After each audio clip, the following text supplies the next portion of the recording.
Con muchas cuestiones que os vais a tener que plantear, porque básicamente quien tiene que plantearse cuestiones, sobre todo cuestiones bioéticas, es quien tiene conocimiento. Quien no sabe, pues no entiende, pero quien sabe tiene que plantearse las cosas bien. Y vamos a empezar con el ADN, cosa que todos de vosotros creo que no hace falta que os presente, y esto tampoco hace falta que lo presente, pero esta siempre la pongo de inicio porque es una imagen icónica que todo el mundo, independientemente que sea de ciencias, de letras, que sea gente mayor en centros cívicos o vayas a un instituto o más jóvenes, incluso en primaria, todo el mundo tiene clarísimo qué es lo que está viendo aquí y podríamos decir que sería justo antes de tener la primera célula, ¿no?, de un nuevo organismo. En este caso sería pues un organismo humano. Evidentemente, esto también es algo muy básico, pero hace falta recordarlo y vais a ver por qué. En esta primera célula, que luego, si todo va bien, pues va a dar lugar a un organismo, encontramos toda su información genética. Y la información genética viene mitad de cada parental. 50% lo aporta el padre y 50% la madre. Me diréis, bueno, pues esto ya lo sabemos. Sí, claro, pero pocas veces seguramente habréis hecho la reflexión de que entonces vosotros, hasta cierto punto, no sois únicos. Sois únicos en cuanto a combinación genética, pero sois 50% información genética del padre y 50% de la madre. Y como ellos son respectivamente de sus padres, de promedio tenéis un 25% de vuestros abuelos, un 12,5% de promedio de vuestros bisabuelos, y así, ¿no?, sucesivamente.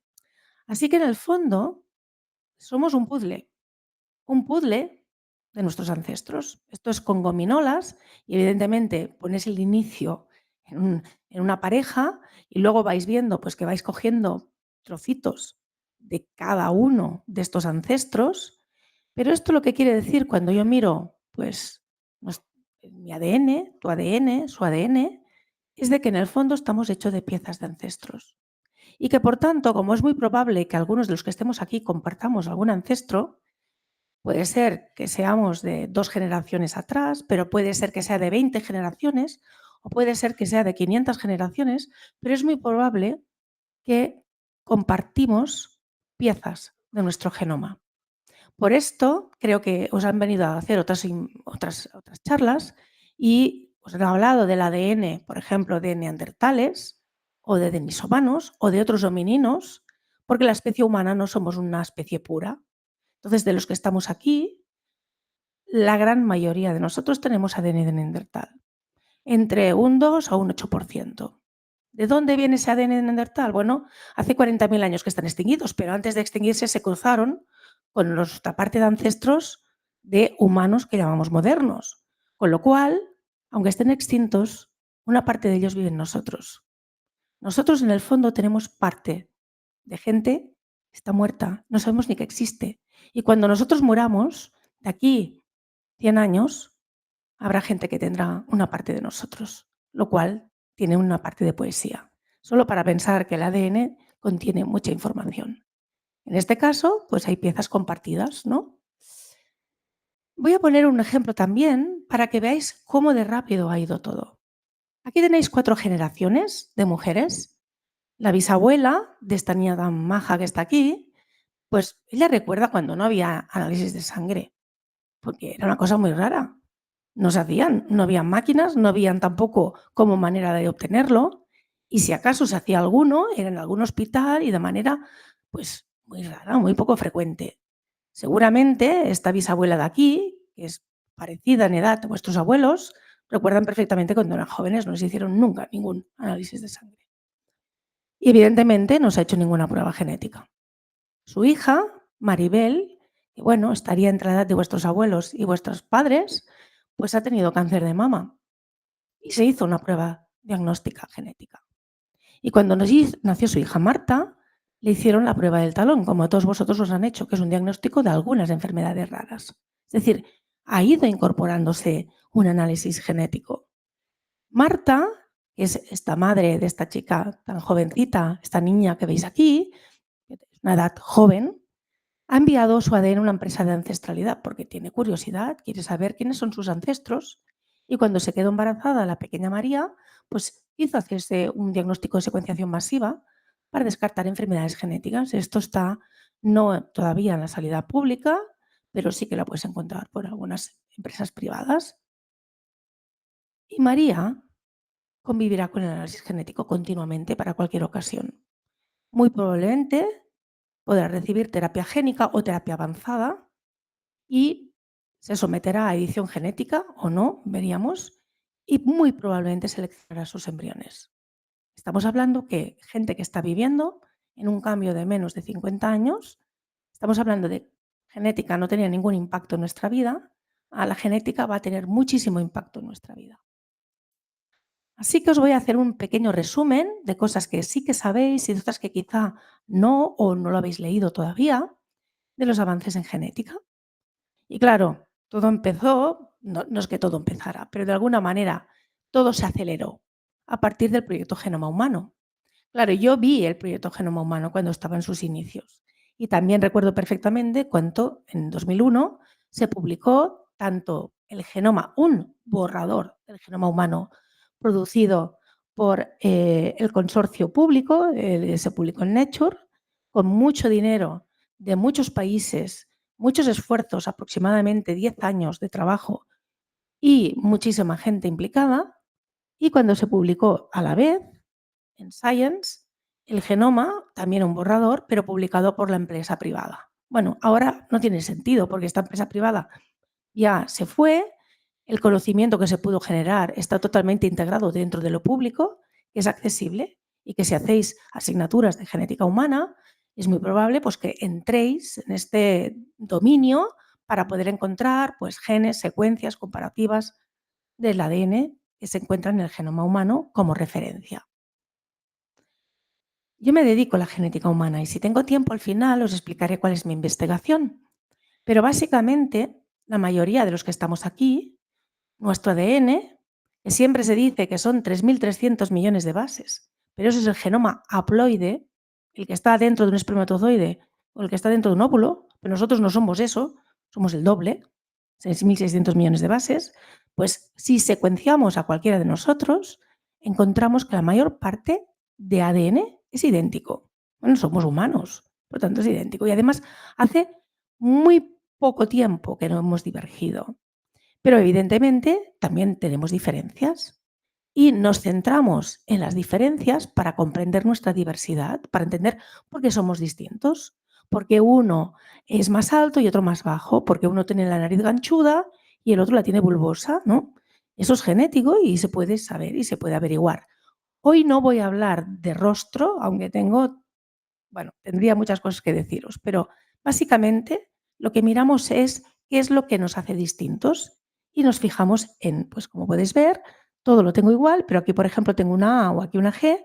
Esta solo es una de las cadenas por convención, como sabemos que la otra es totalmente complementaria, normalmente solo escribimos una y si lo comparo con la otra, pues aquí veo que aquí hay una diferencia, aquí una A y en el otro una G.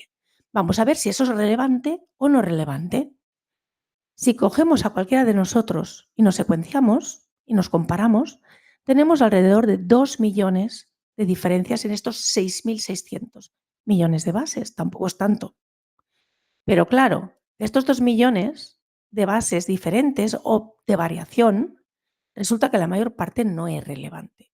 Cae en lugares que no codifican o que no tienen relevancia. ¿Sí? Pero bueno, hay diferencias y esas diferencias que son relevantes también se pueden conocer, se pueden secuenciar y se pueden comparar. La biomedicina lo que pretende es llegar a implementar algo que siempre ha sido el sueño de la medicina y es de que en lugar de tratar a los pacientes cuando ya tienen una enfermedad, se pueda prevenir de forma que esa enfermedad o no aparezca, ¿no? O cuando aparezca no sea muy peligrosa o no sea muy severa o ya no nos dé muchos problemas de calidad de vida.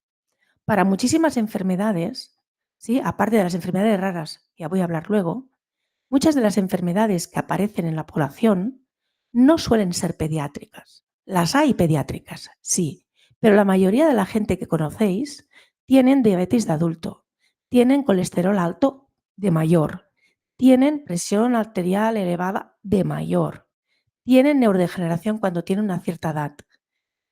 Todo el mundo estamos aquí, vamos a tener esas enfermedades, porque todos nuestros parientes, nuestros padres, nuestros tíos, nuestros abuelos tienen esas enfermedades, unos más pronto, otros más tarde, y no todas. Hay gente en la familia que puedes encontrar que tienen cáncer de mama y en otra, en cambio, no, y van a tener osteoporosis. ¿Por qué? Porque hay diferencias genéticas. No solamente por diferencias genéticas, pero se están ahí. Entonces, si sabemos la genética, quizá podríamos averiguarlo antes, ¿sí? Aquí donde pone ómicas, averiguarlo antes para poder predecir y prevenir, de manera que retrasemos este punto, ¿no?, de inicio de la enfermedad. Pero vamos a empezar por otra cosa muy, muy básica. Em, Voy a hablar de filosofía y luego voy a hablar de genética. Los humanos, los que habéis estudiado filosofía, sabéis que los humanos siempre nos hemos dividido entre las facciones filosóficas que creen que existe el libre albedrío, es decir, que un humano decide lo que es, y otros que no, que creen porque por creencias religiosas, que como Dios nos ha creado, por ejemplo, sabe perfectamente cómo vamos a ser porque es omnisciente y por tanto sabe que vamos a ser o vamos a hacer lo que sea en cualquier momento. Estás totalmente determinado. Esto es el calvinismo, por ejemplo. Bueno, pues en genética pasa igual.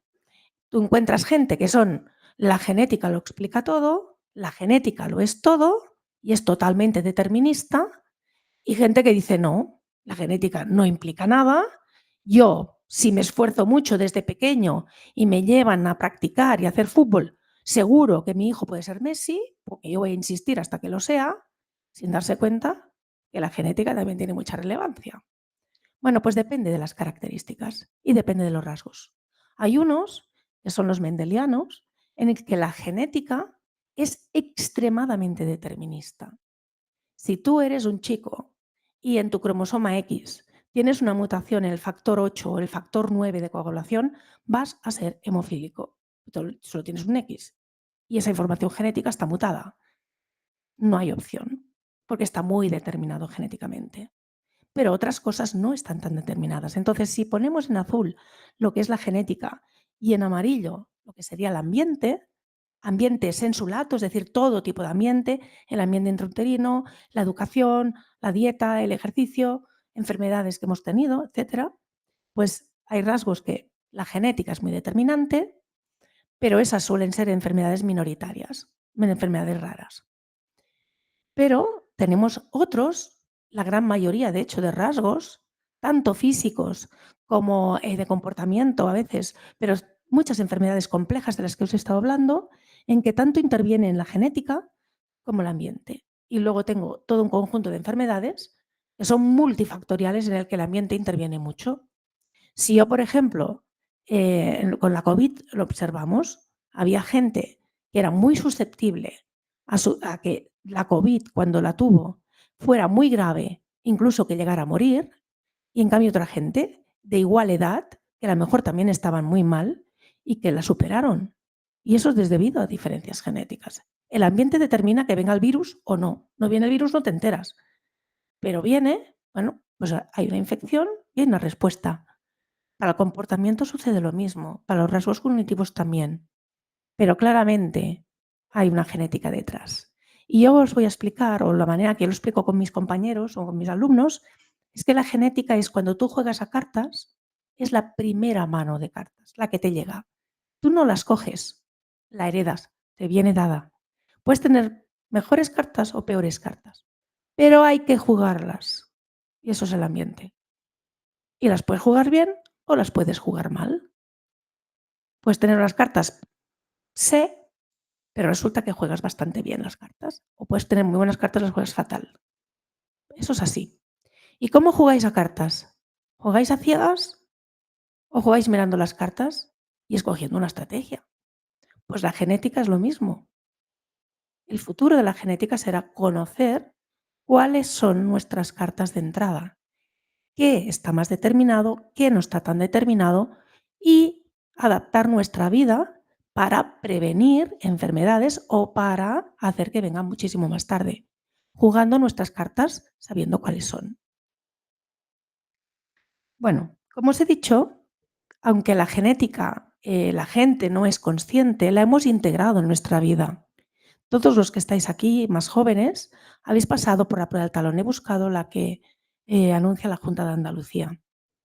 En esta prueba del talón, todos los bebés que nacen, todos, durante los primer día de vida o el segundo, le hacen una pequeña punción en el talón, del cual se extraen unas gotitas de sangre y se pueden hacer pruebas bioquímicas, pero también pruebas genéticas. Y de estas pruebas puedes determinar enfermedades que, excepto para la fibrosis quística, que no hay tratamiento todavía y es muy severa, para el resto, cambiando la dieta o dando suplementos o hormonas, puedes hacer que esa persona no tenga una afectación muy grave. Todos sabéis, y los que habéis estudiado genética humana más, pero los que no, y los que estáis aquí, pero que os interesa el tema, vais a comprar al supermercado y la gran mayoría de productos os dicen en la etiqueta apto o no, sobre todo dicen no apto para fenilcetonúricos. Yo no sé cuánta gente conocéis que tenga fenilcetonuria. Probablemente nadie, porque su frecuencia poblacional es de 1 en 27.000 nacimientos. Pero la gente que tiene esa enfermedad por mutación genética, porque ha heredado padre y madre una mutación en el mismo gen, porque es recesiva, autosómica, resulta que es incapaz de procesar un aminoácido llamado fenilalanina que está en las proteínas, sobre todo las proteínas de origen animal, entre las cuales en la leche materna. Y este producto se acumula en las neuronas, es súper tóxico y degenera. Un bebé que sea fenilcetonúrico sin su madre darse cuenta, a los 3 meses ya está en un retraso mental profundo. Si se diagnostica previamente, se cambia totalmente su alimentación, se le da una leche que no tiene fenilalanina, muy pobre en fenilalanina, y puede vivir su vida. Pero todo el resto de su vida tendrá problema con la fenilalanina. Por tanto, tiene que saber qué puede tomar y qué no puede tomar. Bueno, pues eso es prevención, ¿no? Ahí estamos. Bien. Eso se llama cribaje poblacional, es una prueba genética que se puede llevar hasta un punto u otro punto. Bien, hay, por ejemplo, países como Australia en que ofrecen un cribaje poblacional de muchísimos más genes, como luego os voy a comentar también en Inglaterra. Y en ese caso, tú puedes mirar si eres portador de fibrosis quística o de anemia falciforme o de beta-talasemia o de alfa-talasemia o de muchas enfermedades raras. Y lo miras en tú y en tu pareja. De manera que previamente a tener hijos, tú ya sabes que puedes tener un hijo con una enfermedad muy grave y por tanto vas a tomar tus medidas. Puede ser que no hagas nada y juegues a los dados, pero eso es como jugar a cartas a ciegas. Si sabes que puedes tener un hijo con una enfermedad muy grave que puede causar su muerte, quizás lo mejor es hacer diagnóstico preimplantacional, como luego más adelante os diré.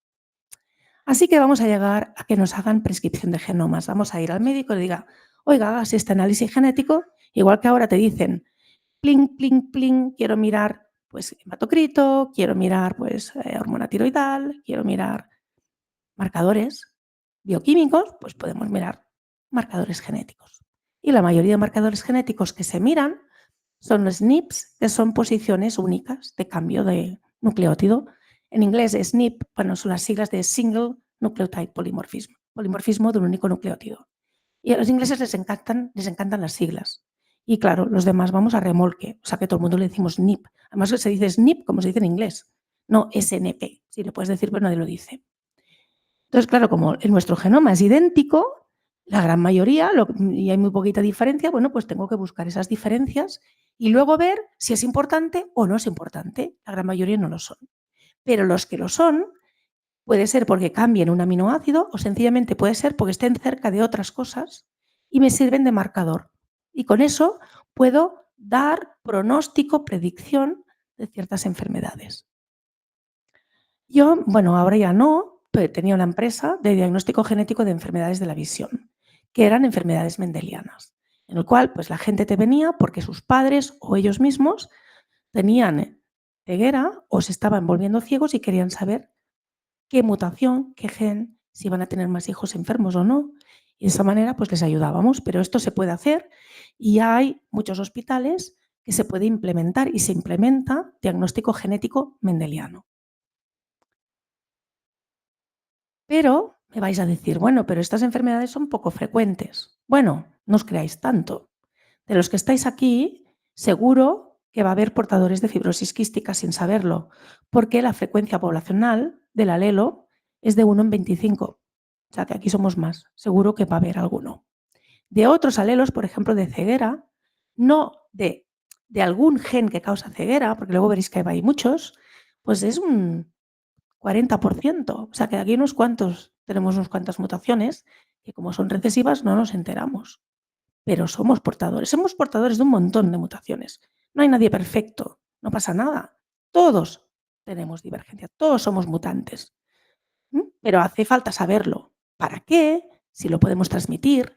O como aquí os pongo en este histograma, de muchas enfermedades que son con un componente genético que no solamente es de un gen, sino de muchos genes, que añaden o quitan, como si fuera una escalera de color, ¿no? Tengo cartas que me añaden para tener esa enfermedad. Y son enfermedades mucho más comunes. ¿Por qué? Bueno, porque juega la genética, que tengo bastantes variantes, más el ambiente. Por ejemplo, pues cáncer pues, de vejiga, cáncer de mama, cáncer de colon, neurodegeneraciones varias, etcétera. Y lo que veis aquí de 0 a 100, es un histograma, ¿no? De 0 a 100, es mirando las variantes genéticas que conocemos que están incidiendo en esa característica, qué porcentaje de probabilidad estadística tenemos de sufrirla, ¿vale? Bueno, yo no me preocuparía mucho por las que tengo bajito, pero hay otras que tengo muchas cartas, lo cual quiere decir que es muy probable que puedas sufrir esa enfermedad. ¿Es seguro? No, si no sería un 100%, pero dependiendo de cómo y cómo tenga el ambiente, pues es muy probable. Y eso es lo que deberíamos saber de entrada, porque si yo ya sé de entrada que es muy probable que pueda llegar a tener algún tipo de cáncer, pues quizá lo mejor que tengo que hacer es no fumar, no tomar alcohol, pero ya desde pequeño, no cuando ya eres un fumador empedernido, que entonces no hay quien lo deje, porque es muy adictivo. Tengo que saberlo antes. Si yo tengo muchas variantes genéticas para tener osteoporosis, no tengo que esperar a los 60 años en la menopausia para tenerla. Tengo que saberlo antes cuando soy joven, cuando puedo trabajar para hacer ejercicio físico y reforzar mis huesos de manera que tenga unos huesos más potentes, con una mayor densidad mineral ósea y hacer que la pérdida sea muchísimo más lenta, aunque exista, que sea más lenta. Y que a lo mejor en lugar de los 60, pues me coge a los 90 y como a lo mejor ya no llegaré, pues no tendré osteoporosis. Es eso. No es la perfección, es calidad de vida. Y en eso estamos. Entonces, lo que pasa con las probabilidades es que los humanos no nos manejamos bien con las probabilidades. Nos gustan certezas. Entonces tú puedes tener aquí un 80% de probabilidades de tener, yo qué sé, cáncer y dices, no, pero a mí no me va a tocar porque queda un 20% de posibilidades de que no. Por tanto, puedo hacer lo que quiera. Seguro que voy a estar en el 20% que no. ¿Sí? No, las cosas no funcionan así. ¿Sí? La estadística funciona muy bien en grandes números. Para cada persona eres único, pero son como las cartas. ¿Me puede faltar una carta para la escalera de color? Pues no tengo escalera de color. Pero si me entra, la voy a tener. Pero si yo de entrada tengo un trío, muy difícil que vaya a hacer la escala de color, ¿verdad? Pues es eso, básicamente. Muy bien. Y no voy a entrar en mucho detalle, pero también el comportamiento es genético, hasta cierto punto.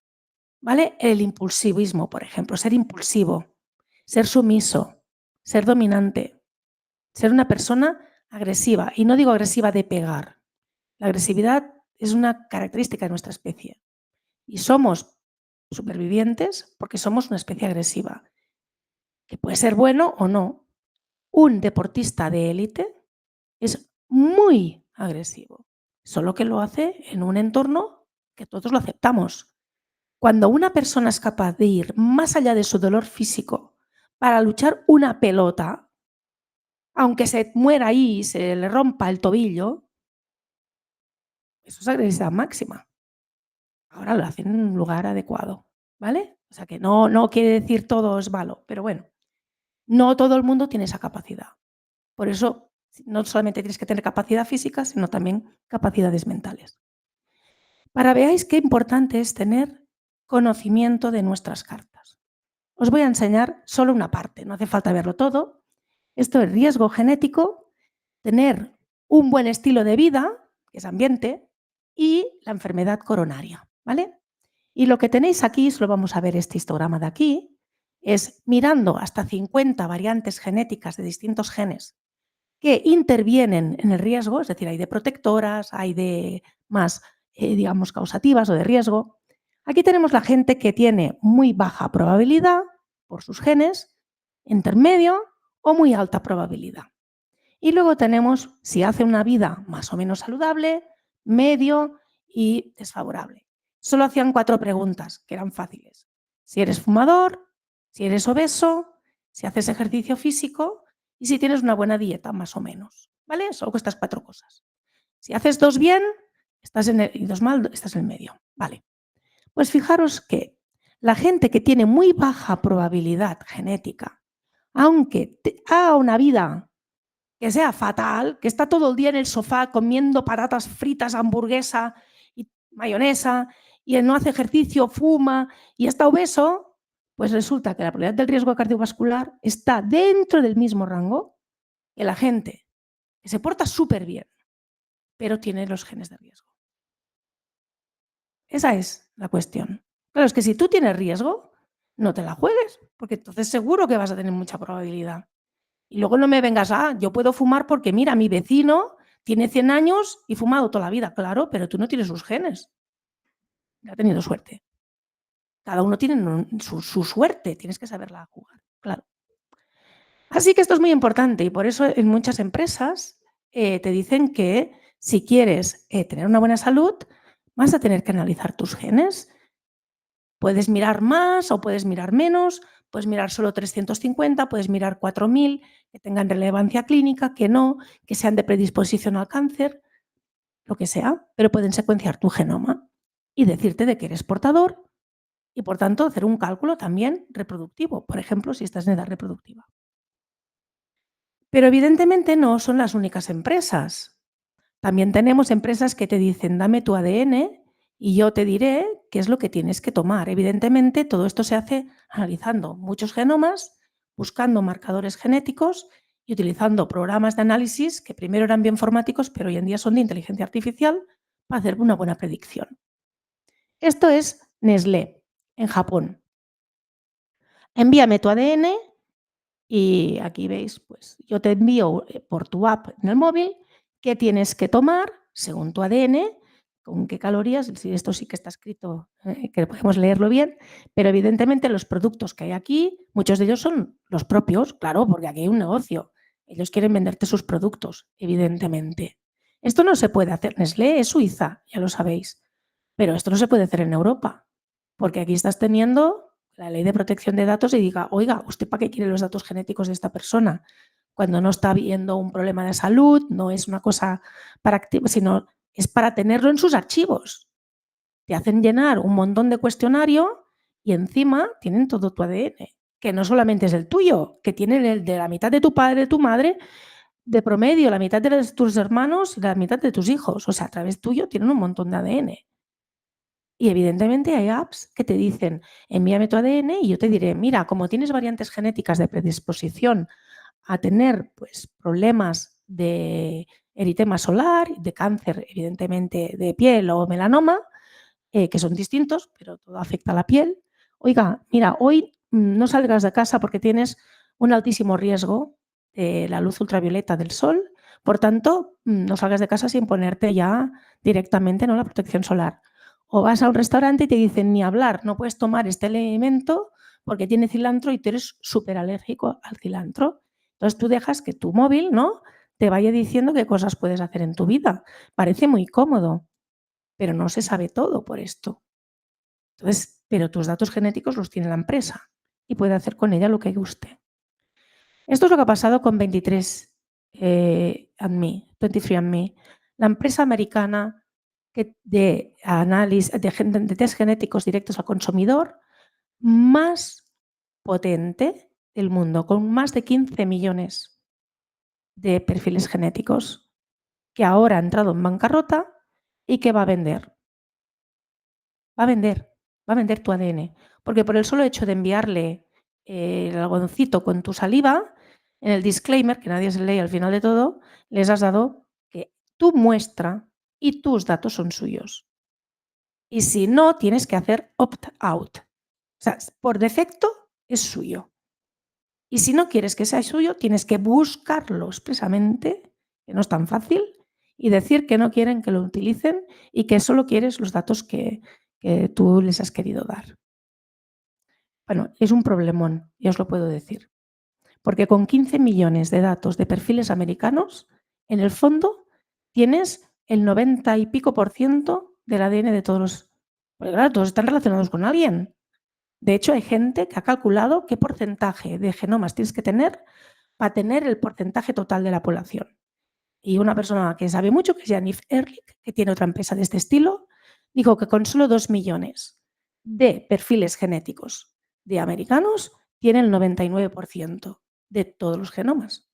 Un 1% no, porque siempre hay inmigrantes nuevos y esos no tienen ninguna pareja, pariente ni nada allí. O sea que hay que ir con mucho cuidado quién se queda y qué. Vale. Bueno, claro, no solamente hay empresas, también hay países y gobiernos que piensan que esto es un bien común, que tener la secuencia de los genomas de su gente le permitirá prevenir mejor y planificar mejor la salida del futuro. Así que en Inglaterra ya hace tiempo iniciaron este proyecto que se llama Genome England y lo iniciaron con 100.000 genomas, totalmente voluntario. La gente que iba al hospital porque tiene cáncer de riñón, porque tiene problemas de hígado, porque tiene cirrosis o porque tiene fibromialgia, porque tiene un hijo que tiene una enfermedad que nadie le sabe diagnosticar, voluntariamente tú das tu ADN y ya te dicen, si encontramos algo que sea muy relevante para tu salud, por ejemplo, el diagnóstico del bebé, eso te lo damos directo. Pero si no, formarás parte anonimizada de los genomas de la población. Evidentemente con toda la clínica asociada, porque se necesita investigar. Si investigamos y tenemos suficiente gente, podemos encontrar la causa genética de todas estas enfermedades que son multifactoriales, que hay muchos genes distintos, que todos ellos añaden. Necesitamos estadística y para tener estadística necesito muchos genomas. Bueno, ya han hecho más de 100.000, pero evidentemente esto es público, pero no es accesible a todo el mundo. Lo tiene una fundación, está anonimizado. Tú quieres trabajar con sus datos, tienes que demostrar que no eres una empresa con ánimo de lucro, que eres un investigador. ¿Qué vas a hacer? ¿De qué manera? ¿Cómo lo vas a tratar? Y te dan los datos, no las personas, solo los datos. ¿Vale? A partir de aquí han encontrado pues, muchas mutaciones genéticas nuevas, han diagnosticado a pacientes, no a todos, evidentemente, pero ya están por el más del 1.000.000. Y evidentemente esto quiere decir que tienen que proteger estos datos. Y ya hay problemas bioéticos serios. Por tanto, ellos lo dicen, tenemos que cuidar que nadie pueda malutilizar estos datos, porque la gente lo da para curar a otras personas o para curarse a ellos si nunca les hace falta. Pero en todo caso es para el bien común, no uno a uno. No como yo voy a congelar solo, ¿no? Yo qué sé, el cordón umbilical de mi bebé. No, es para todos, es de common good. Es tan eficiente que ahora van a secuenciar el genoma de los recién nacidos. Es un programa piloto, también será voluntario en principio, si tú no quieres no, pero inmediatamente nacido, igual que hacen la prueba del talón, pues se la van a ahorrar, porque directamente van a hacer la secuenciación masiva. En Estados Unidos también se ofrece por la privada, pagando. ¿Esto qué va a conseguir? De momento lo que quieren es encontrar enfermedades raras pediátricas que puedan ser tratables previamente o que el pediatra esté avisado.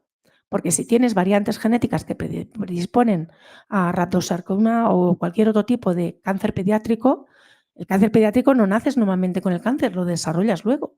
Pues tenerlo muy presente, mucho antes de que tenga su manifestación, por ejemplo. ¿Vale?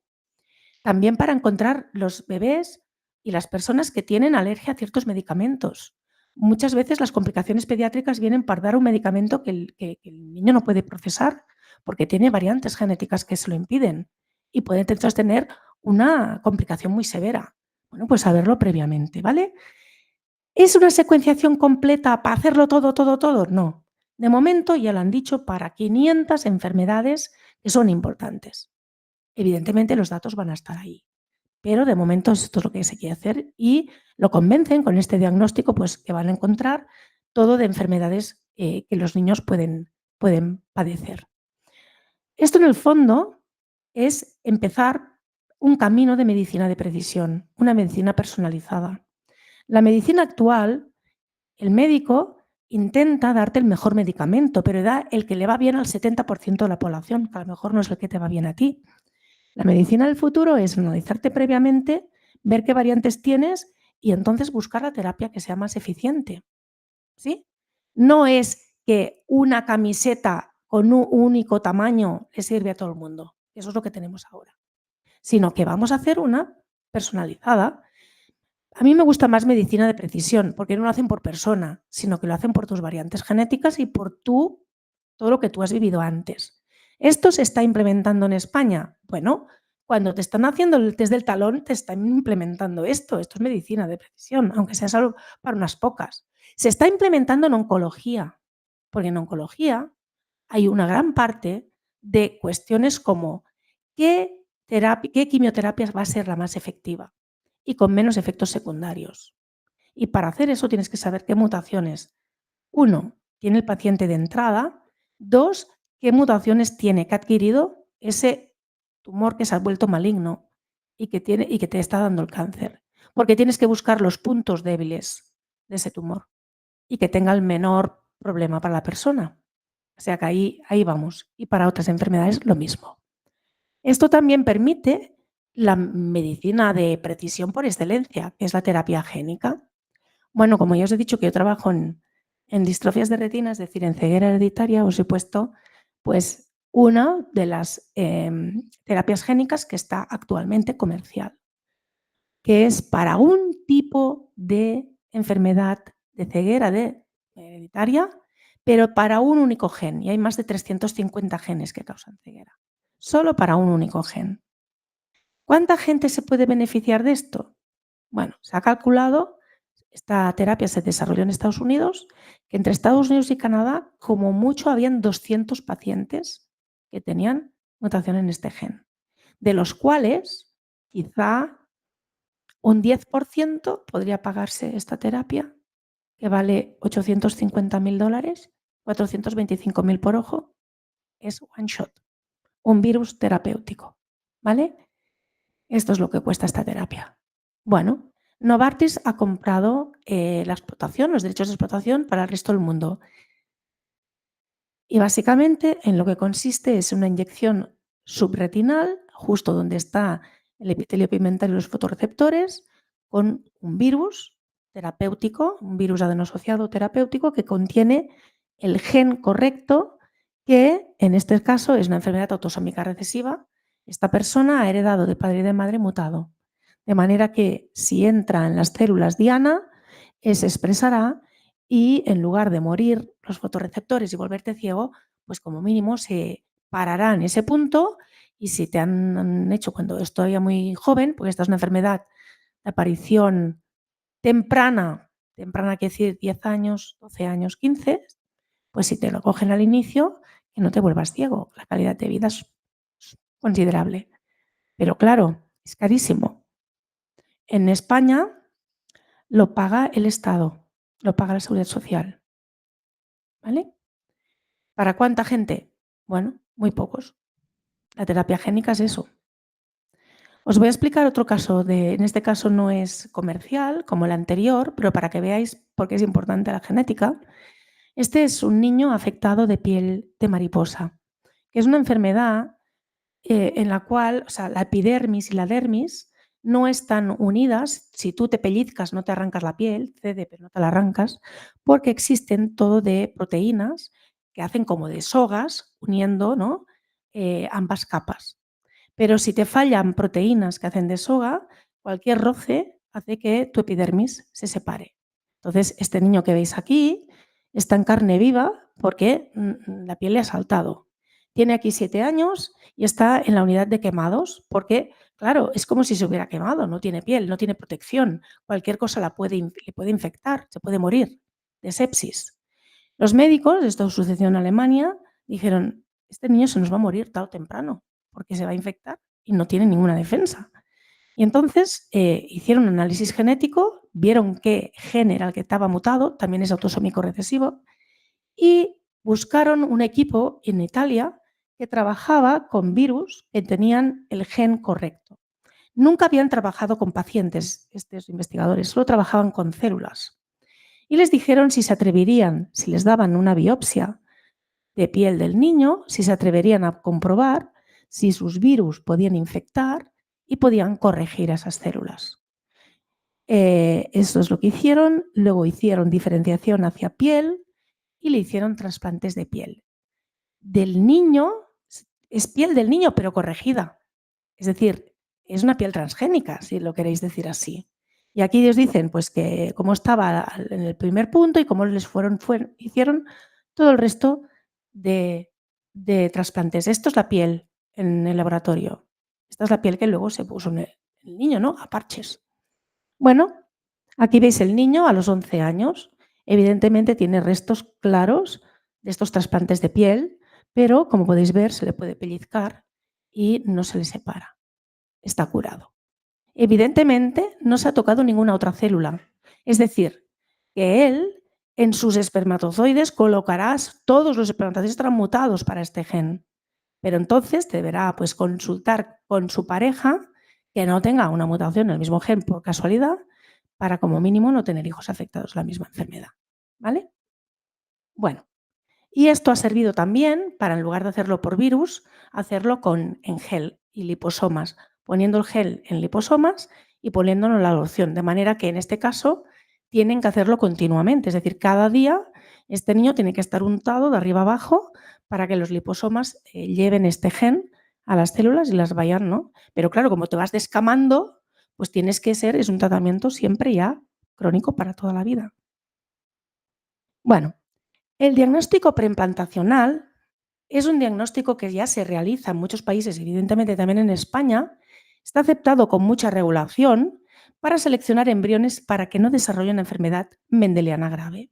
Por ejemplo, la piel de mariposa o la fibrosis quística u otras enfermedades muy severas como Tay-Sachs, Niemann-Pick, beta-talasemia, ¿sí? Y son enfermedades mendelianas, con lo cual la certeza científica, cuando tú haces el análisis genético, es muy elevada, ¿sí? Tú estás haciendo un análisis y ves si tiene la mutación o no la tiene. No se hace en principio por capricho y no se hace para enfermedades. Lo aprueba un comité específico de ética que analiza caso a caso, caso a caso. Si no, no se puede hacer. Bien, pero evidentemente, con todo lo que os he dicho de toda la genética que podemos saber y averiguar, tú puedes hacer no solamente para enfermedades mendelianas, sino que lo puedes hacer para cualquier tipo de enfermedad, por ejemplo, cardiovascular o para que no tenga probabilidad de tener pues, neurodegeneración cuando sea mayor o para la inteligencia o para que sea más alto o todo esto es genético con un porcentaje. Es probabilístico. Es probabilístico. Hay empresas en Estados Unidos que se ofrecen a secuenciar completamente embriones sanos. Es decir, una pareja, normalmente son gente con mucho dinero porque cuesta un montón, suelen ser todos estos super tech de Silicon Valley y de toda esta gente que se cree que todo es como un coche y que por tanto si tú escoges tu coche, pues puedes escoger tu bebé.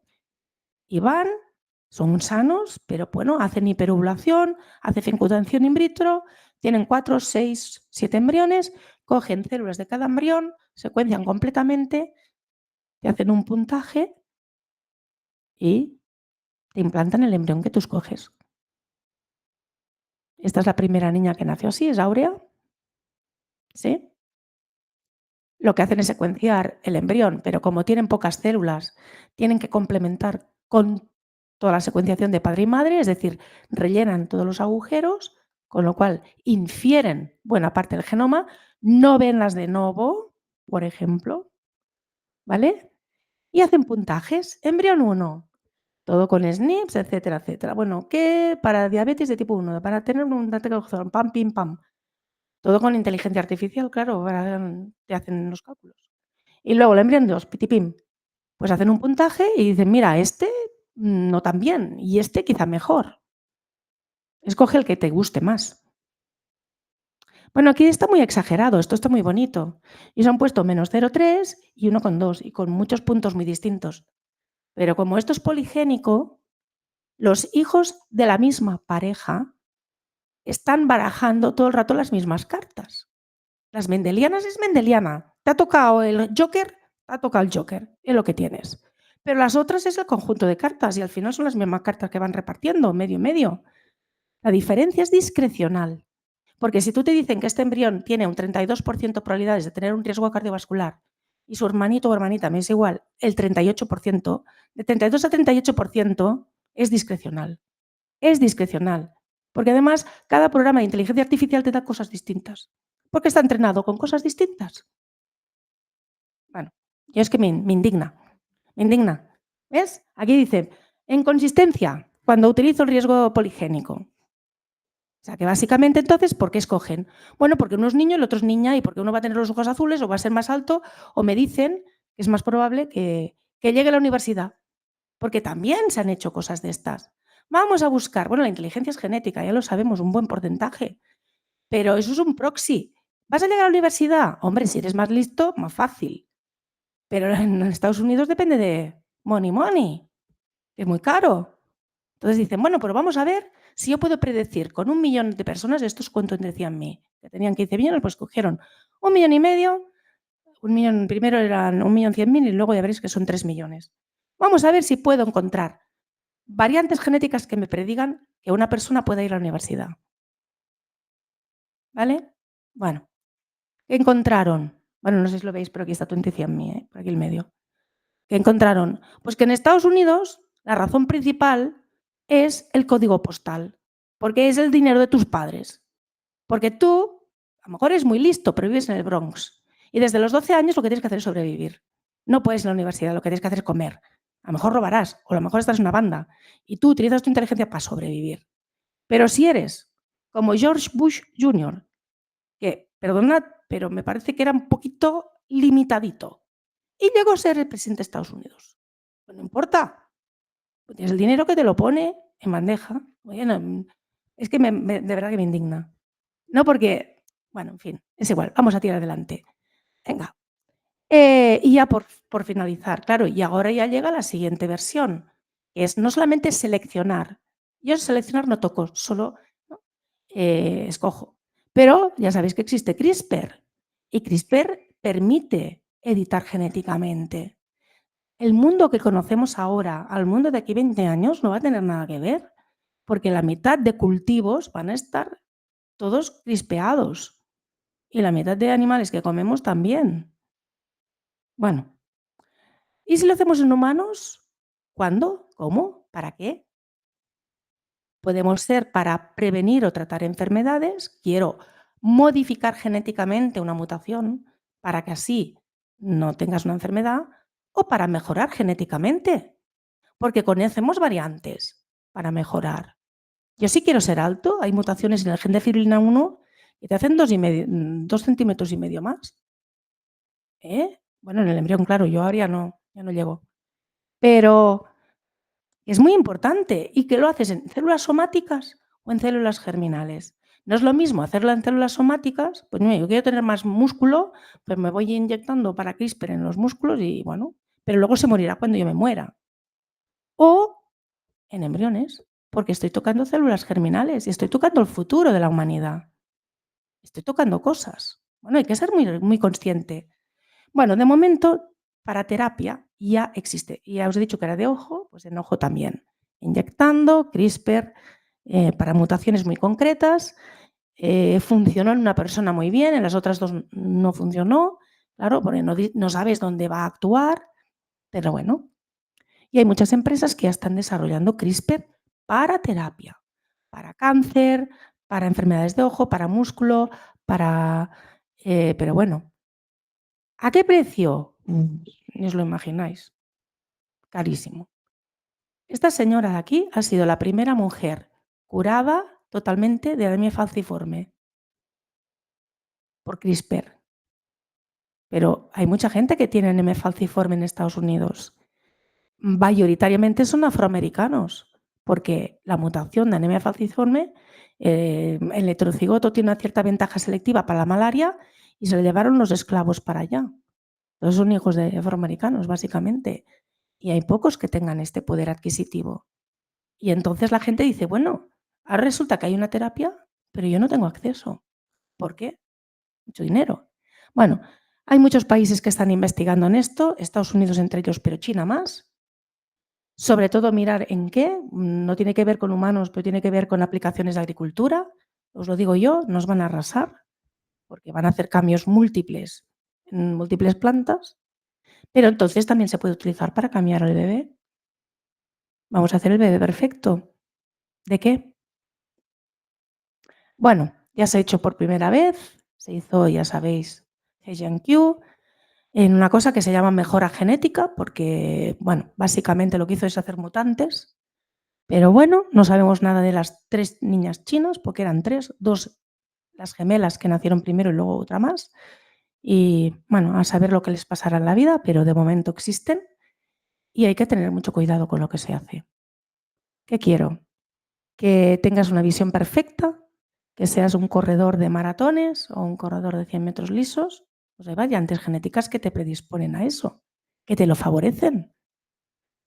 Bueno, entonces te dicen, bueno, no, pero pongámonos tranquilos porque la inteligencia es poligénica y es muy difícil, es verdad. Es más fácil estropearla que incrementarla, eso está clarísimo. Pero no, bueno, pero hay listas de genes. Por ejemplo, si introducimos esta mutación, haces huesos más fuertes. Si introduces un doble cambio aquí, es un knockout, pues por ejemplo, casi no produces olor corporal, etcétera, etcétera. Hay listas de genes y listas de mutaciones, ¿vale?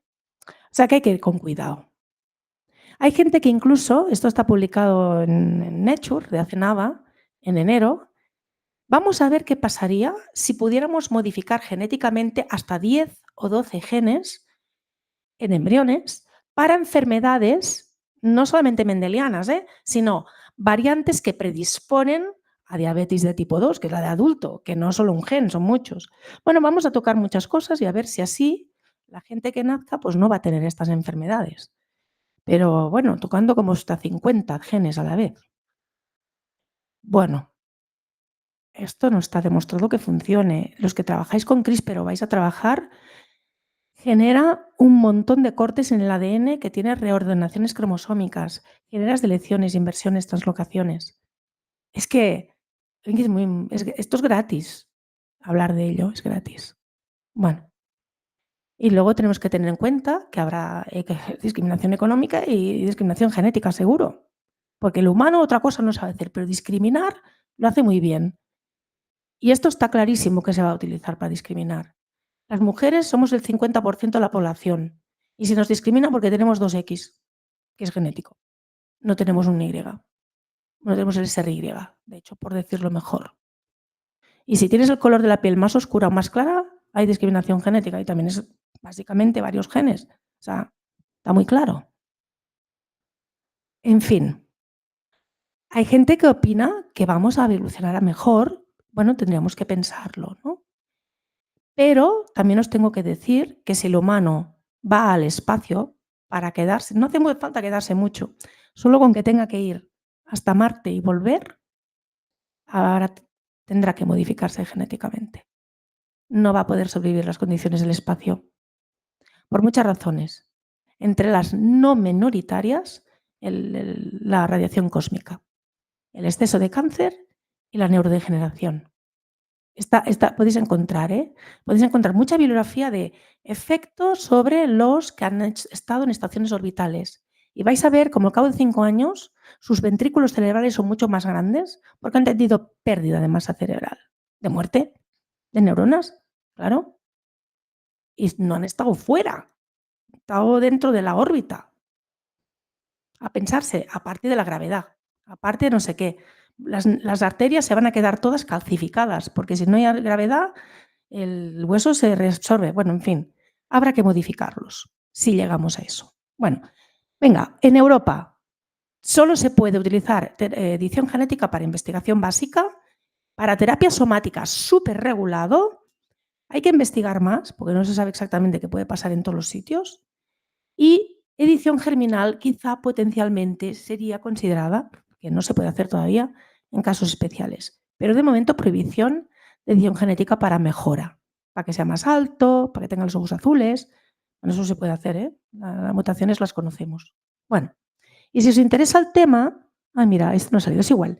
Podéis encontrar muchos documentos. Todos estos son en PDF totalmente accesibles. Tanto lo que dice la OMS, bueno, que es la WHO en inglés, como lo que dice la Comunidad Europea, que es mucho más restrictiva que la OMS. Recordad que la OMS tiene China, tiene Estados Unidos, tiene Singapur y tiene muchos países que les parece bien edición genética. Aquí, mucho más restringido. En lo que afecta al Reino Unido y a Estados Unidos son muy ponderados, sería una posición intermedia. Y aquí uno que hemos hecho en el Observatorio de Bioética y Derecho, porque también me dedico a la bioética en mis ratos libres, sobre qué pasaría si hiciéramos este tipo de edición genética. Vale. No sé si me queda tiempo. Yo esto es lo que venía a explicaros para convenceros que la genética es un campo muy importante para todos. Os dediquéis a ella o no. Y que vamos a tener, que el siglo XXI va a ser realmente el siglo de la genética, combinada o no con inteligencia artificial, pero lo va a ser. Y luego yo tenía unas poquitas diapos, que puedo pasar si ha lugar y si no, no, de cómo yo, de derecho, me he dedicado a la genética molecular humana y muy por encima a qué me dedico, en qué investigo en estos momentos. ¿Sí? Bueno, voy a ir muy rápida. Bueno, yo empecé con genética mendeliana, pero no con los guisantes. Empecé primero con drosófila y luego con levadura y al final estoy en humanos desde hace bastantes años. Y os voy a pasar este vídeo, a ver si me salgo con la mía. Pues no sé. A ver, ¿lo veis? No. Bueno, es igual. Es un vídeo muy cortito que prepararon mis estudiantes de doctorado sobre las enfermedades de retina. Nosotros estudiamos ceguera hereditaria. ¿Vale? Escape. Bueno, pero es igual, porque era de un minuto, no pasa nada. Básicamente era muy rapidito y es para decir que hay mucha gente que se vuelve ciega, porque la ceguera hereditaria suele ser progresiva. O sea, que naces viendo y luego, ahora, aquí. Vale. La más frecuente de todas las pérdidas de visión es la retinosis pigmentaria. Si yo miro todos los pacientes del mundo, uno de cada 3.000 personas tiene problemas de visión hereditarias, mendelianas. En el caso de la retinosis es uno de cada 4.000, es decir, que de estas de aquí, la gran mayoría tienen retinosis. Y en la retinosis lo que tienes básicamente es de que el campo visual se va constriñendo y te queda como una visión en túnel. Tienes que no puedes ver de noche, es la primer síntoma, te das cuenta que cuando baja la luz todo el mundo ve y tú veías y tú dejas de ver. Normalmente te das cuenta alrededor de los 16, 17, 18 años, es decir, tú antes no te habías enterado y entonces vas perdiendo progresivamente. La retinosis se debe por la muerte, digamos, de los bastones. Tenemos conos y bastones, nuestros fotorreceptores, bueno, pues se mueren los bastones primero, que son los que nos dan visión periférica y visión nocturna. Los bastones son los que nos dejan ver por la noche. En la noche ya sabéis que si no hay luz, no veis en colores, solo veis en blanco y negro. Y no podéis leer porque no hay suficiente luz. Claro, nadie piensa en ello, está tan acostumbrado que lo ves natural. Pero es porque solo están activos los bastones, que son activos con muy poca luz, pero solo ven en blanco y negro y no te dan agudeza visual, no te dejan ver. Con cuidado, con cariño, digamos. Pero los conos, que son los que se excitan con la luz cuando es potente, son los que nos dan visión en color y además agudeza visual. Entonces vemos, ahora veis, porque hay muy suficiente luz y además pues podéis leer porque los conos nos dan esa agudeza. Bien, bueno, durante mucho tiempo nos dedicamos a hacer análisis de secuenciación para buscar mutaciones y más mutaciones en las familias, porque cada familia era distinta. Hay más de 350 genes que causan esta enfermedad y todavía nos quedan pacientes por diagnosticar. Y al inicio lo hacíamos con un pico y una pala, ¿no? Sanger sequencing allí, pim, pim, pim, pim. En una tesis doctoral de 4 años, con un poco de suerte, encontrabas un gen y alguna familia la tenías diagnosticada y luego, claro, con el 2010 llega la secuenciación masiva y entonces, ¡guau!, todo se puede pasar por secuenciación masiva. Tú puedes tener todas las piezas de tu coche, pero puedes encontrar perfectamente cuál es la que no funciona en la mayoría de los casos.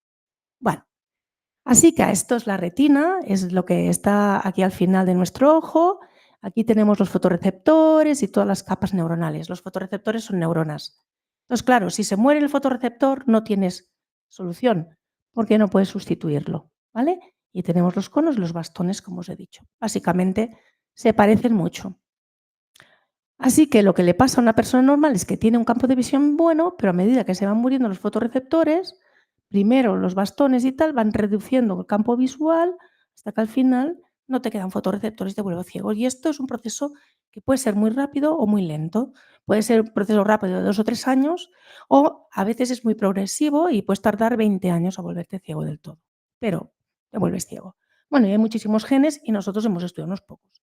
Solo os voy a hablar de uno para que veáis cómo lo hemos abordado. Ah, bueno, es un gen muy complicado. Siempre que trabajas con el genoma humano, te das cuenta que exones, intrones, fantásticamente, pero tienes un montón de splicing alternativo, combinatorias múltiples, múltiples promotores, todo muy complicado. Y la mutación principal, por ejemplo, que se encuentra en este gen, que es bastante prevalente en España para ser este gen, es una mutación stop, es decir, que se queda aquí parado, una arginina que se pasó stop, justo en medio del gen. Lo que pasa es que esto tiene un splicing alternativo también. Pero bueno, lo que es importante para nosotros es de que estos pacientes es autosómica y recesiva, muchos de ellos son homocigotos para esta mutación o en combinación, bueno, tienen degeneración de retina. Así que dijimos, bueno, vamos a crear un modelo animal, porque si no, yo no sé por qué esa gente se vuelve ciega. Así que cogimos el ratón y primero, por una tecnología que se llamaba de CRELOX-P, que era de mutante condicional, y luego con CRISPR seleccionamos distintas zonas del gen.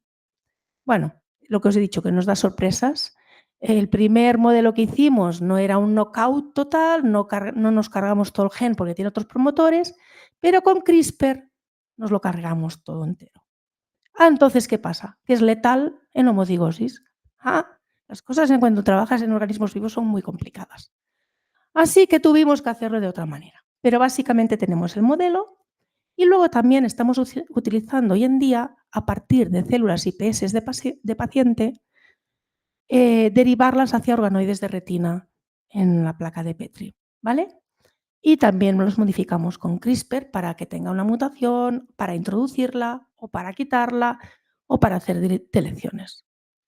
Bueno, esto me lo voy a pasar rápido porque tampoco no tiene mucha importancia.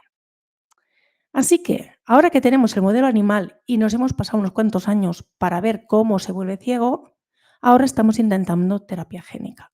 La terapia que os he explicado antes, que funcionaba para un gen, pues para nuestro gen. Así que hemos puesto en el AAV, en el vector adenosociado, pues nuestro gen, que era terapéutico, y estamos con el modelo animal inyectando exactamente igual que se hace en humanos para ver si podemos rescatar, ¿no? Que no pierda función y bueno, vamos a mirar todo un montón de cuestiones. Pero como os he dicho, también hacemos organoides porque el modelo en ratón te soluciona unos problemas, pero no te soluciona otros. Así que lo que hemos hecho ha sido coger fibroblastos de pacientes, coger en cultivo, utilizar el cóctel de Yamanaka para desprogramarlos y que se vuelvan como embrionarias, de manera que tienes aquí las IPS, Induced Pluripotent Stem Cells, unas células pluripotentes inducidas, y luego sabemos cómo diferenciarlas de distintos tipos, o celulares, como el epitelio pigmentario, o directamente 3D, ¿no? Una mini retinita. Claro, no es una retina humana, pero es lo más parecido a una retina humana. Tenemos fotorreceptores, tenemos todas las capas neuronales, nos faltaría la microglía, que no hay, y nos faltaría el epitelio pigmentario, pero bueno, y el cerebro, claro, pues está en una placa de Petri, pero tiene toda la conformación de una retina y por tanto puedo estudiarlo bien. Y con CRISPR puedo hacer las mutaciones que me interesen. Bueno, ahora bien, es un proceso muy largo. muy largo, porque tarda tanto tiempo in vitro en la placa de Petri como tarda dentro del vientre humano. 210 días de cambio de cultivo cada 2 días y que no se te contaminen y que te salga perfecto. Y si quieres todavía que esté mejor, 300, no llegamos a 300, llegamos a 200, yo les digo que ya, porque ya sé que, o sea, ay, de los pocos que tengo, o sea, empezamos con muchos de diferenciación de retina, pero luego van fracasando y luego no continúan y luego se mueren y luego se contaminan. Entonces, bueno, es mucho trabajo, pero bueno, sale bien. Ahora os enseñaré una retinita. Mirad, esto es al inicio de los inicios, cuando empieza la diferenciación y luego cómo va progresando. Lo veis así, pero es como una copa óptica, ¿sí? O sea, que está vacío, aquí está vacío. Lo que pasa que, claro, como es tridimensional, lo ves opaco. Fijaros aquí los fotorreceptores, qué bonitos, a día 180. Nosotros esperamos un poquito más, pero bueno, se ve muy bien. Estos son de nuestro laboratorio y esto es una retina. Esto es una retina organoide. Esto de aquí son los núcleos de los fotorreceptores, en rojo veis los conos y en verde ves los bastones, porque los hemos marcado con marcadores específicos que se expresan solo en uno en otro. Y tenía aquí a ver si me salgo con este vídeo. Bueno, no sé. Mira, mira, ya da. Esto nada, eso fue para que veáis, porque la chica que hizo el TFM con nosotros haciendo estas células les puso muy contenta y dijo, mira, mira lo que puedo hacer con el IMAG y con el no sé qué, no sé cuántos, y mira lo que, nada, que queda muy bonito. Aquí solo los conos, que se ve perfectamente un cono completo.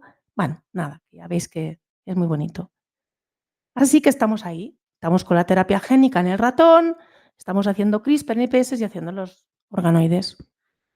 Y haciéndolo todo. Actividad, localización celular, cultivos, animalitos, organoides. No os he entrado en eso, pero transcriptómica, single cell, bueno, y redes neuronales. Y esto no es mi trabajo. Empezamos con ellas. Fijaros que tenía un grupo que todo eran chicas. Luego tuvimos un tiempo de transición y ahora todos son chicos, no sé por qué. Yo no los cojo, vienen. O sea, piden de pedir, ¿no? De trabajar en el grupo y mira, ahora estamos ahí, evidentemente, con un montón de colaboraciones, porque estas técnicas son difíciles y tienen que enseñártelas las personas que saben más. Entonces, bueno, estoy muy contenta de tener esas colaboraciones y ahí estamos. Yo creo que ahora ya sí, que ya lo doy por terminado, pero para que veáis un poco, ¿no?, qué tipo de cosas y qué cuestiones nos planteamos, ¿no? Ya tenemos la enfermedad, ya sabemos el porqué, ahora vamos a intentar curarla. Y ahí estamos. Gracias.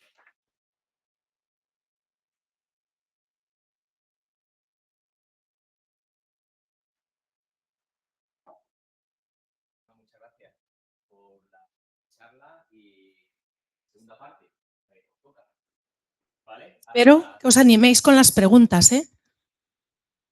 De todo tipo se las sé responder. Lo voy a hacer, si no, no se graba.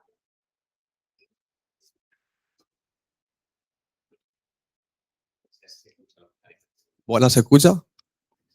Al principio hablaba de genética y ambiente y había Sí. puesto una imagen en la que se habían representado el porcentaje de distintas enfermedades raras al nacimiento, creo, si no me equivoco. Aquella que era de colorcitos, ¿no? De color amarillo y color azul, quieres decir. Sí, pero era la siguiente, que eran unas gráficas de barras Sí, sí, en la que salían sí. distintas enfermedades. Poligénicos, sí. Exactamente, y el porcentaje. Sí. Quería preguntarte cómo se calcula ese porcentaje, porque me he fijado y el Alzheimer ponía un 80%. Sí. Y por lo que yo tengo entendido, el factor genético del Alzheimer es menor que el ambiente. Sí. No, a ver, una cosa son el Alzheimer, que es mendeliano, porque hay Alzheimer mendeliano, y que tiene mutaciones en presenina 1, presenina 2, APP, nicastrina, bueno, varios genes. Ese te explica un pequeño porcentaje. La mayoría de gente que tiene Alzheimer es porque tiene riesgo poligénico, muchas variantes distintas y muchos genes distintos, y luego el ambiente. Entonces, dependiendo de qué mutación tengas, por ejemplo, si se combina una de genética recesiva, que ya vas cojo, y se combinan unas cuantas otras, pues llegar a un 80% de probabilidades. Y ¿Sí? otra última y acabo, cuando hablabas viaje en el espacio y a Marte, la supervivencia del ser Sí. humano. Cuando se viajó a la Luna, no se hicieron estudios para poder ver si ya afectaba el vivir en gravedad cero, esos viajes sin Sí, pero fue gravedad. muy corto. O sea, la cuestión es cuánto tiempo pasas. Fue corto el viaje. Es más largo, por ejemplo, lo que sufren los que están en la estación orbital, que pueden estar 6 meses, tienen muchísimo más efecto que los que están, porque también están en gravedad casi cero, que los que están saliendo fuera y vuelven, ¿sí? Entonces, de todas maneras, se ha estudiado y puedes encontrar artículos científicos que demuestran los cambios que hay en esas personas que han pasado relativamente poco tiempo. Hay uno muy interesante, de los últimos, que analiza transcriptómicamente y epigenéticamente a 2 hermanos, los 2 son ingenieros de la NASA y son gemelos monocigóticos, ¿vale? O sea, genéticamente idénticos. Y, uno se fue a la estación orbital y el otro se quedó aquí. Y luego, evidentemente, con muestras tomadas antes de varios tejidos, incluido la sangre, y muestras cuando vuelve. Y hay un montonazo de diferencias epigenéticas. Claro, la transcriptómica en el fondo también te está diciendo que hay una. Entonces, ¿eso qué efecto tiene? Bueno, claro, a lo mejor no lo ves a corto plazo y lo ves a largo plazo. Pero si en lugar de estar 3 semanas, como la gente que fue en el Apolo, entre ir y volver, etcétera, o estás 6 meses, te vas al espacio, realmente outer space, que estás fuera de todo lo que sería la corona de la Tierra, y tardas 9 meses en llegar a Marte, estás ahí haciendo tu investigación y 9 meses de vuelta, yo no sé. ¿Y el cáncer? Porque claro, yo he hablado de neurodegeneración, pero muy probable que tengas cáncer, porque claro, estás sometido a radiación continua, a radiación cósmica continua, y nuestras células no están preparadas para eso. No están preparadas. Están preparadas millones de años viviendo aquí en la Tierra, con una protección atmosférica. Si a solo los que tomamos el sol sin protección y tenemos la piel clara, si toda la vida estuvieras campando sin protegerte, seguro que tendrías cáncer de piel o melanoma por mutaciones. Y tienes la protección solar. Mira los incrementos en Australia, que tiene el agujero de ozono. Entonces, hay que ser realista. Ahora, me puedes decir, imagínate que hiciéramos una nave que pudiera dejar fuera toda la radiación cósmica. Yo no soy ingeniero, no sé si eso es posible, pero suponiendo que eso fuera posible, mira, este problema nos lo ahorraríamos. Tendrías otros problemas, por ejemplo, toda la descalcificación de los huesos, que toda la cal va para las arterias. Entonces tendrías un riesgo cardiovascular muy elevado. Y podemos ir diciendo más cosas, o sea, no solamente es eso, ¿eh? Pero aunque solo sea eso, por eso hay gente, de hecho, hay gente que ya se está preparando. Hay investigadores que están haciendo una lista de todos los genes que se tendrían que tocar. Yo no sé si bien o mal, porque claro, esto es futurible. Esto es como lo de los genes del mamut en el ratón, pero no es un mamut.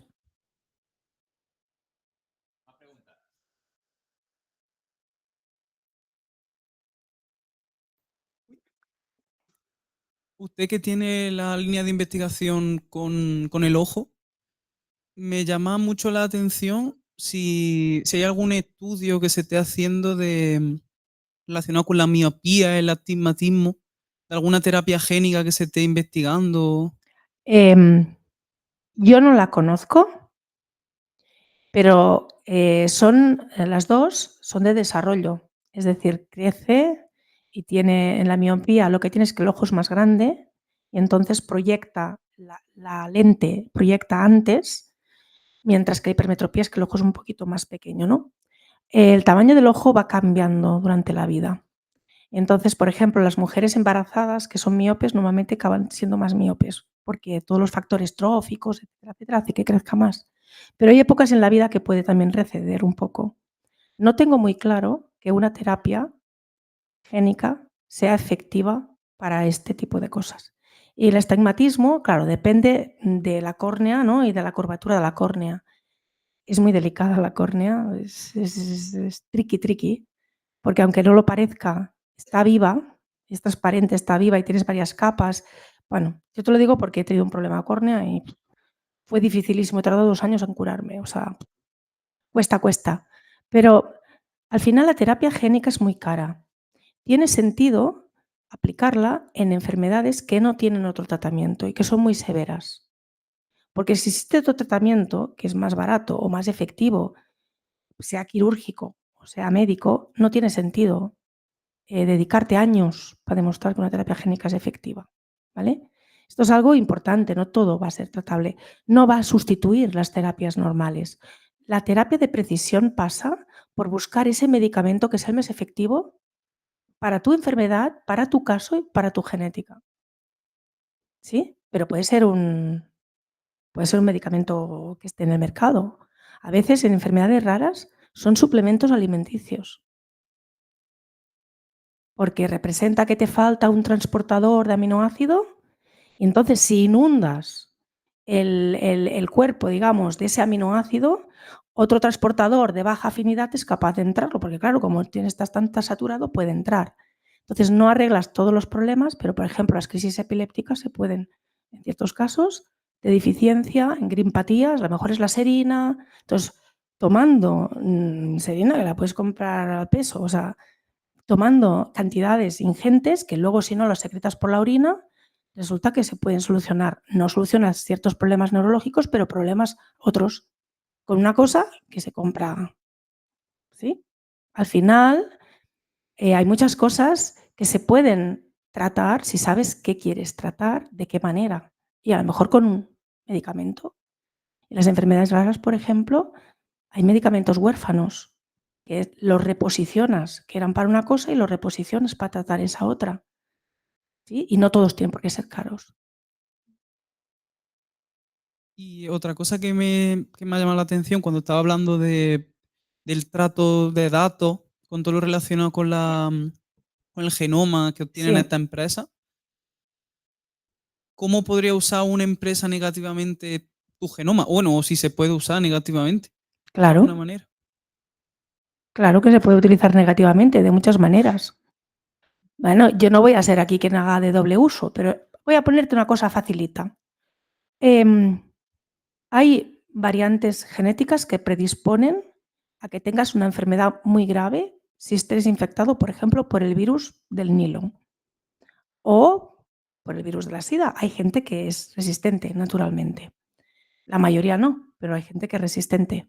Lo mismo pasa con el COVID. Pues tú imagínate que tienes una población y que tú dices, esta gente o esta familia tiene esta variante genética que le predispone a que sea muy sensible a esta infección. Oye, pues te los cargas, ¿eh? ¿Sí? Por ejemplo. Pero hay más cosas. O sea, esto es lo sencillito y en plan tonto, pero hay más cosas.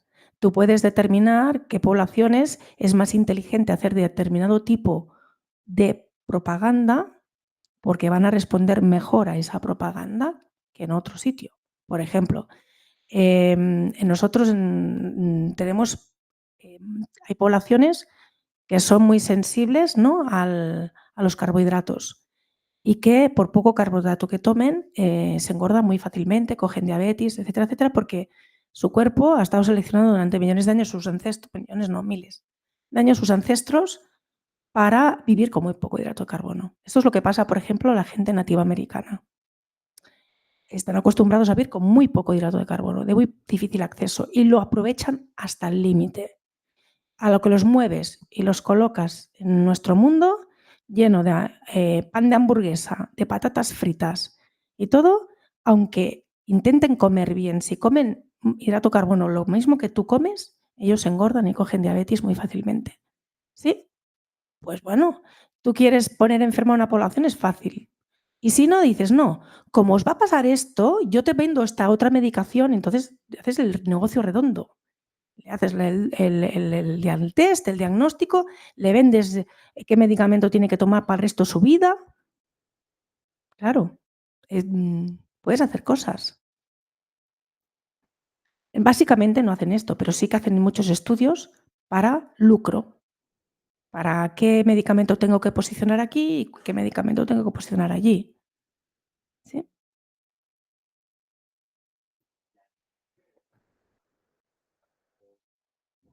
Gracias.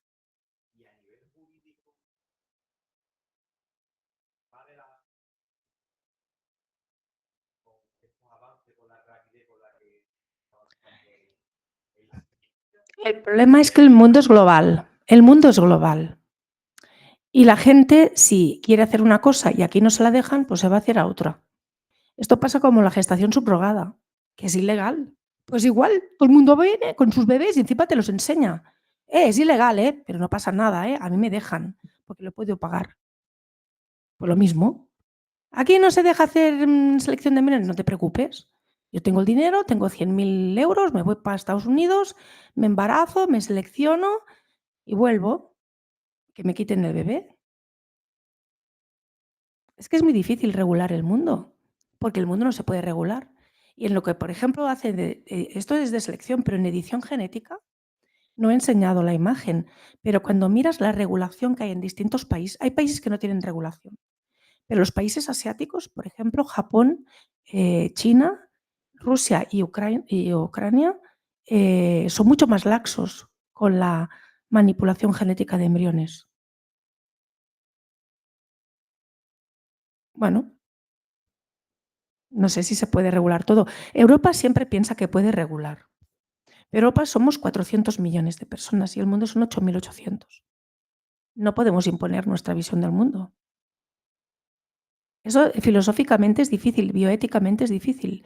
Por eso he dicho que la OMS, WHO, ¿no? El World Health Organization, cuando hace su documento sobre CRISPR, y porque tiene todo un registro de todos los ensayos que se están haciendo, etcétera, es muy prudente. Da recomendaciones, sobre todo de seguridad. No hacer nada hasta que no esté seguro, que no tiene efectos colaterales, pero no puede. Primero, que no tiene función reguladora de prohibición, pero es que se encuentra con que tienen los europeos que no quieren y con los japoneses que sí quieren. No puedes regular para todos. ¿Más preguntas? Si ya estamos viendo que todos los mismos que si algo se puede hacer, va a haber algo.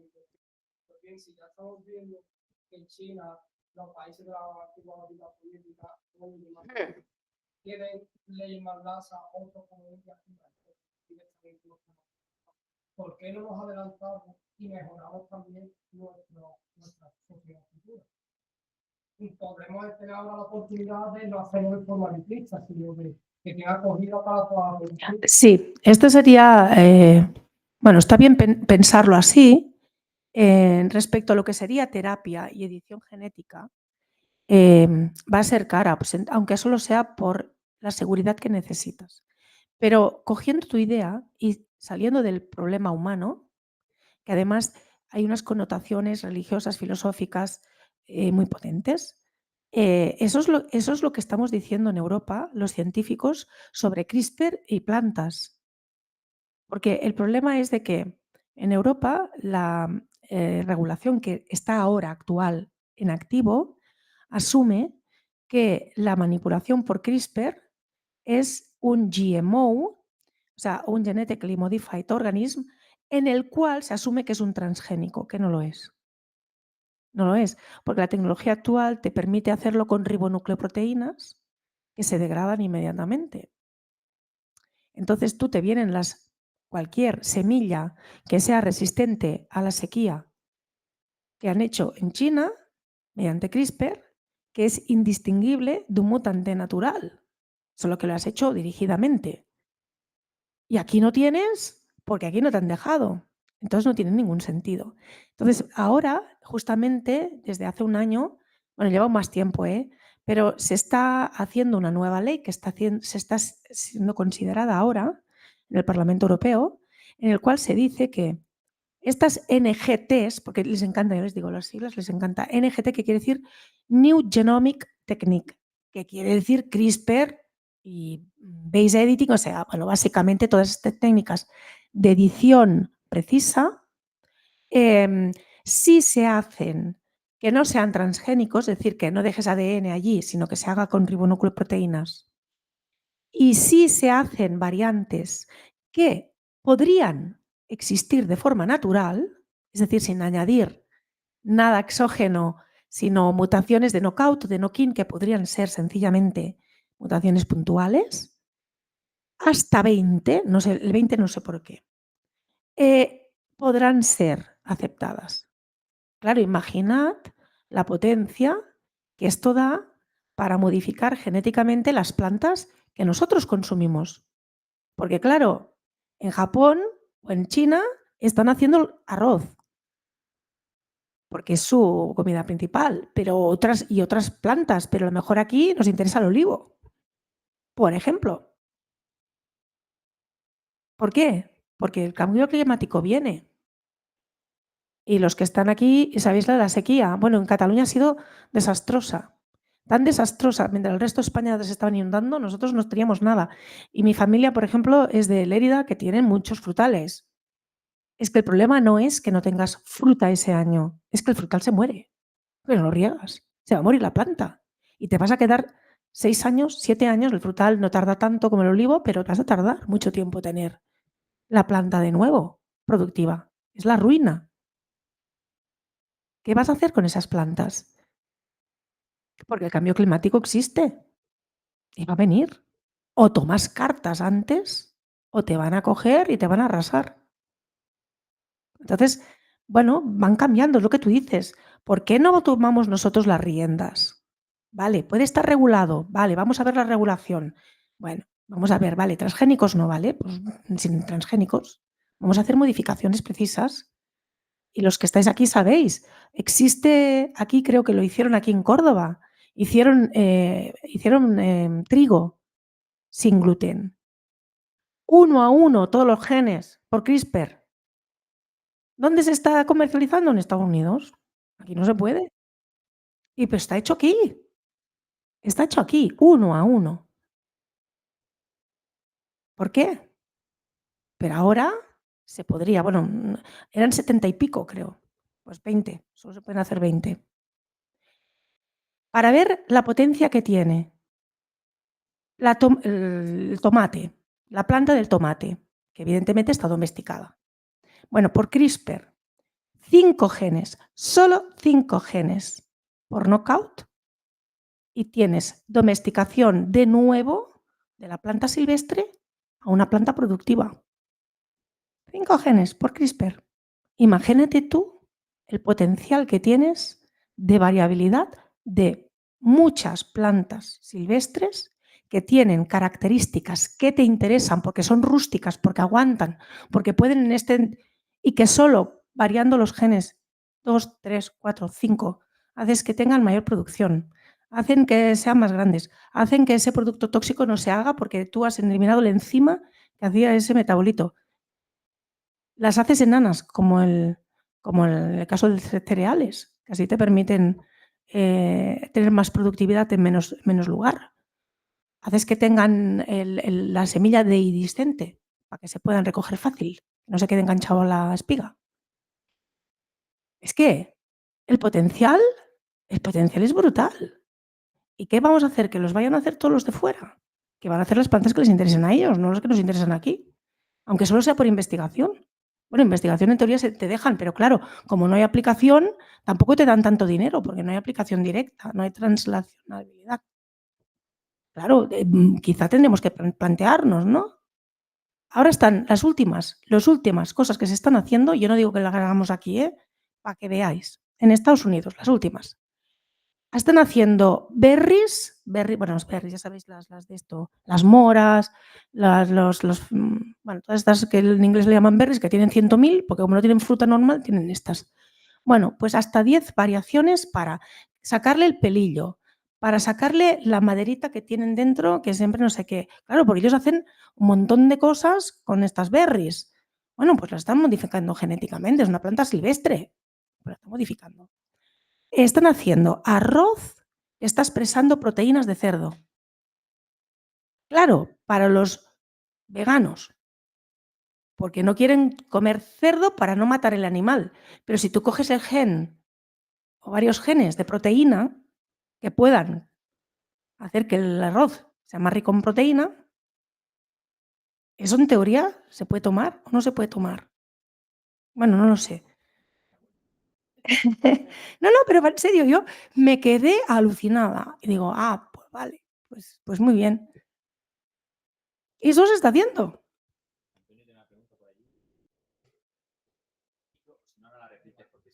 Vale, sí. Ay, gracias.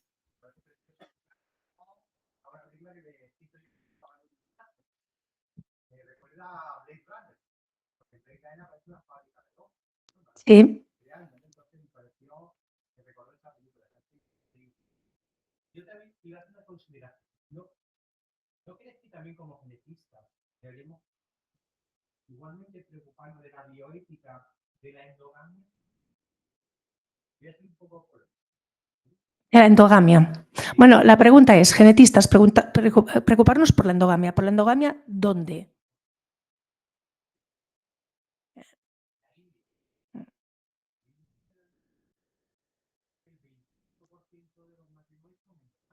Sí, son consanguíneos, sí. Sí. Arabia. Lo que pasa es que en India no te enteras, pero sí.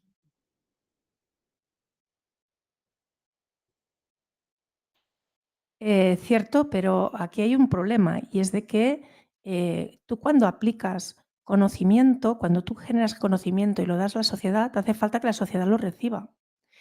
En el caso de India y en el caso de Arabia, por ejemplo, su sociedad se ha mantenido en base a tener consanguinidad. Es muy difícil entonces convencerlos de que no la tengan. Podemos hacer lo que hacen los judíos ashkenazitas en Estados Unidos o los ultraortodoxos. Y es de que, como sus matrimonios son concertados, para mantener el rabino conoce la genética de las personas y dice, este matrimonio sí, este matrimonio no. Es decir, los que son portadores de mutaciones en el mismo gen, como que no. Como son concertados, pero ¿queremos un mundo así? En Estados Unidos, por ejemplo, no solamente, pero para la gente que tiene, por ejemplo, raíces indias, pakistaníes, que son inmigrantes, también pasa en Australia, por eso ofrecen este diagnóstico genético prereproductivo de parejas que sean estables y quieren tener hijos y decir, yo quiero saber si soy portador de beta-talasemia, porque en mi país es frecuente, bueno, relativamente frecuente, y por tanto quiero saberlo de antes, para que entonces si veo que los dos lo somos, pues vamos a hacer diagnóstico preimplantacional. O sea que en el fondo puedes o no puedes ser consanguíneo o no, y puedes intentar evitar las enfermedades más severas. Pero hay poblaciones que se basan en que son consanguíneas. Y es por convencimiento, es filosófico, religioso. Y no puedes decir, no, tu religión no vale o tus creencias hasta ahora no valen, pero en cambio podemos aplicarlo para intentar evitar los peores, ¿no? Lo que sería el fenómeno final de tener un niño o un niño o niña, es igual, con una enfermedad muy grave, muy severa.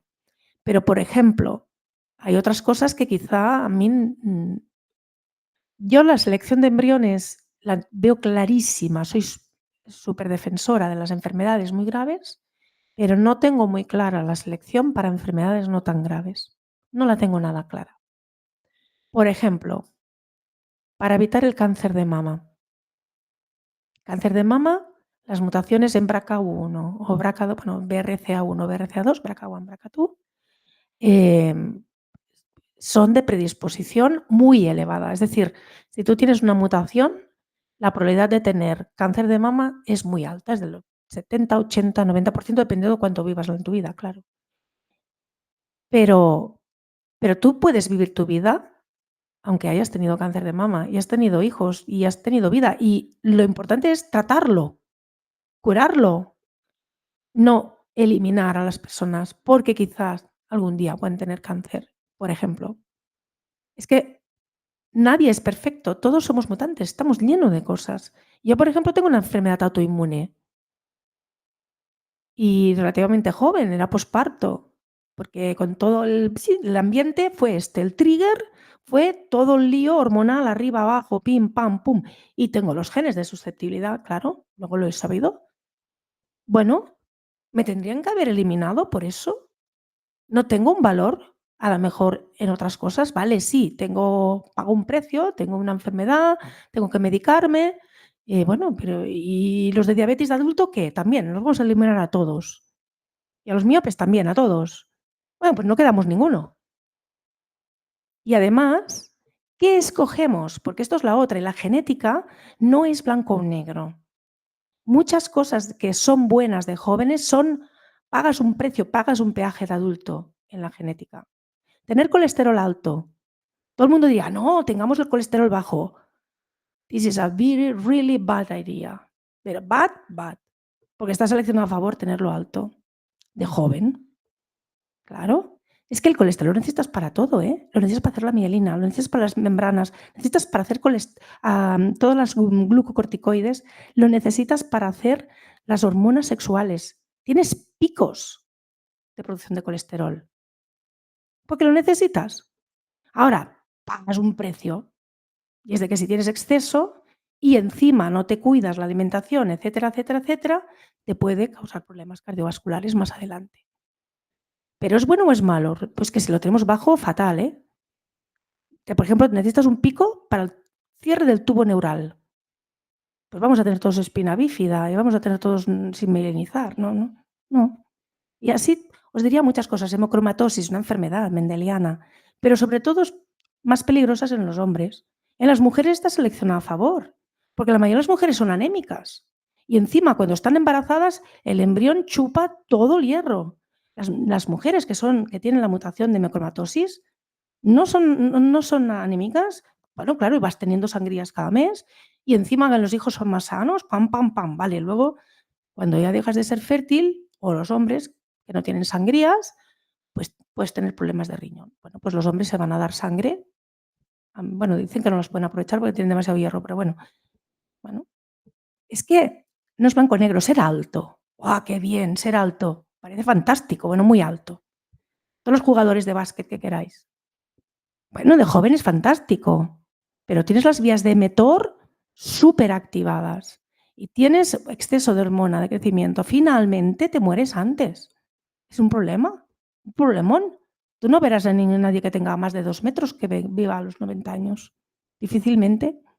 Tiene que tener una vida porque tiene problemas cardiovasculares. Claro. Nada es gratis.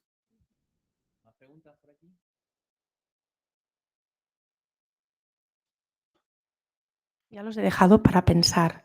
Tenéis tema para café con los amigos, para cerveza, para todo. Tendréis tema. Sí, yo voy a leer un comentario que hace Mónica, una estudiante que lo ha puesto aquí en el chat, al hilo de lo que está diciendo, y ella comenta, ¿hasta qué punto podemos considerar algunas condiciones, enfermedades? Grande aportación a la humanidad viene de personas que podemos considerar enfermas y esa enfermedad es parte, contribuyó a su desarrollo. Ya, pero eso está bien y es verdad. Y Victor McKusick, que fue el que inventó MIM, de hecho fue un médico que se especializó en enfermedades raras y él siempre decía que era un fenotipo que no estaba en el ambiente adecuado. O sea que esa enfermedad en el fondo es algo que no estás en el lugar donde realmente ese fenotipo estaría mejor. Eso está bien de pensarlo en general, pero hay enfermedades en las que no hay discusión, son muy graves. Tú tienes... Entiendo que el término medio de enfermedad Claro, grave no, por eso. y normalidad. Estoy de acuerdo en que quizá no todo es enfermedad y hay condiciones, etcétera, pero si tú tienes un Tay-Sachs, un Niemann-Pick, es que se va a morir. Se va a morir el niño antes de los 5 años, 6 años, 7 años con neurodegeneración total. No tiene sentido. Una beta-talasemia, una alfa-talasemia es muy dura. La beta todavía, pero la alfa es durísima. Necesitan continuamente transfusiones. Con todo eso tienen muchos problemas. Es decir, yo creo que sí de forma genérica, pero hay que ver. Hay enfermedades que realmente para mí no son negociables.